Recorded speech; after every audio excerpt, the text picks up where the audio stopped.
Hello, my name is Tanya. I observed Tyler, who is a 13-year-old girl in the 7th grade. There were many settings, including at her house, at the dinner table, in her bedroom, soccer practice, piano lesson, and also in the car. She struck me as a typically developing teenager by expressing many of the developmental theories that pertained to adolescence we went over in class. Tyler expressed to me that she always looked her best on Wednesdays. I asked her why. She responded, "Well, Wednesday is the time that I'm at school longest, so yeah." According to our lecture on child development, young adolescent children are self-conscious about their physical appearance. So this did make a lot of sense that on her longest school day, she wanted to look her best. She also told me that she wanted to be a responsible teenager. To her, this meant keeping her room clean, waking up early, and making her own breakfast. She had planned out exactly how she was going to execute her plan of being a responsible teenager. This required the use of her frontal lobe, which is responsible for planning and problem solving.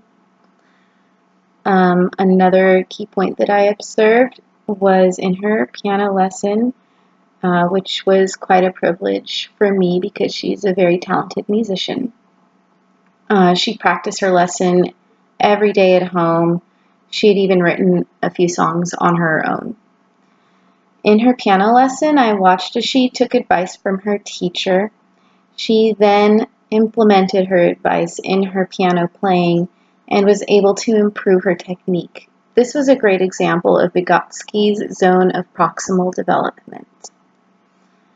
I learned from this observation that although there are many norms about typical human development, every person is unique and will therefore express these norms differently from one another.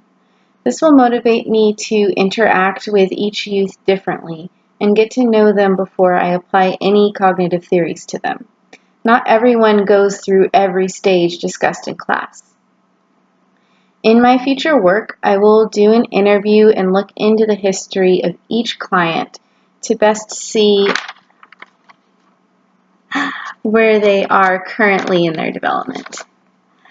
A good tip for working with adolescents, I believe, is to not make any assumptions. They appreciate the ways in which they stand out, and likely they will make that known to you. Once you find out what their interests and passions are, use them to your advantage.